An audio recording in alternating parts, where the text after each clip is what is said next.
This is called a click stop roller. Sometimes it will get bent, damaged, or broken. And the click stop roller gives you an indication when your arm is centered. If your illumination arm is centered with your microscope arm. And it also has stops, click stops at 10 degrees. This is at 0, and then first stop would be 10. 10 degrees on either side.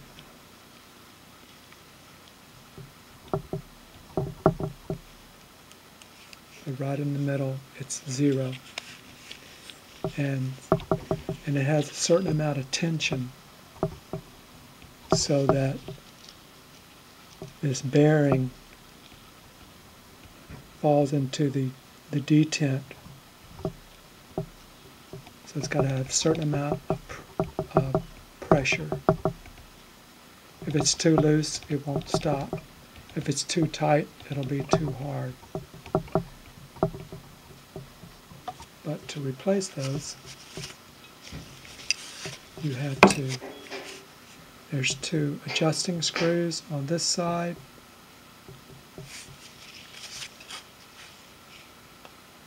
Two adjusting screws, and then 1 lock screw on this side.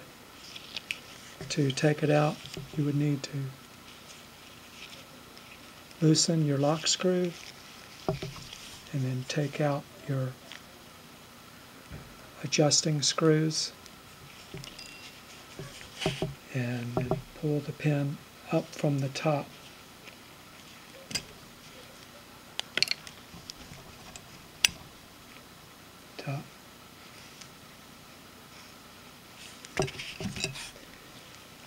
It consists of your click stop pin and a spacer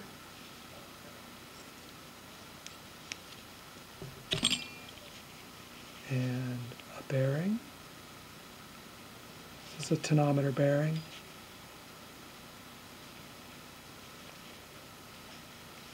Now you'll notice on the top of the spacer it's got a raised edge.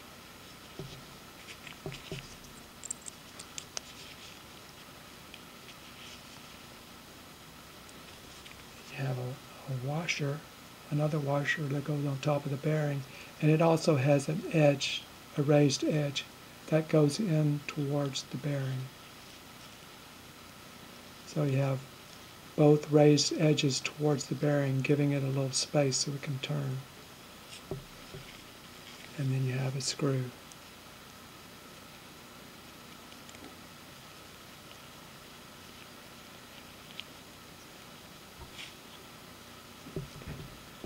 And to put this back in, put it all back together, tighten it up. Make sure your screws are loose.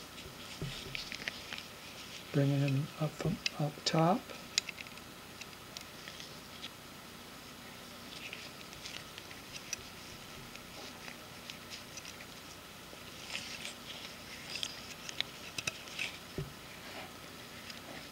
Push it all the way down. And then tighten your adjusting screws while you have your arm on.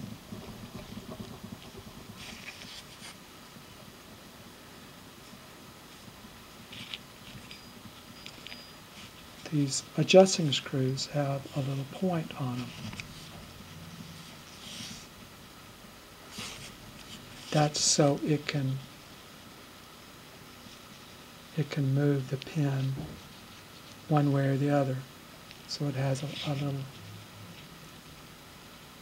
point on the screw.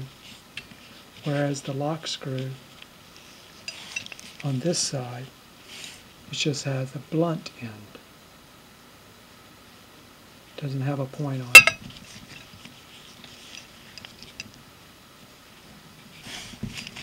Now, all of these screws have putty inside them, so you're going to have to dig the putty out with some kind of pointer with a pin. You've got to clean the putty out, and then you can get to the screw. And it's either an Allen wrench. Well, on Haag-Streit, it's an Allen. Topcon, it's a flat edge. And if you're having trouble getting if the pin was broken, you're having trouble getting it out, you can turn it upside down and get a pin. Once you have all your screws out, and you can knock the pin out with a hammer or something, with a pin. You can knock it all out.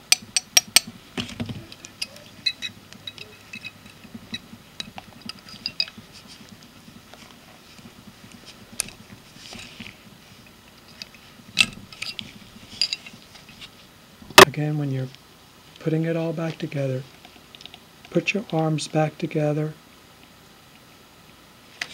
and adjust your screws first for a little bit of a tension so that it stops.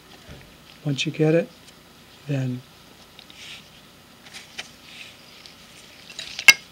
tighten it with your lock screw on the other side, and you should be good.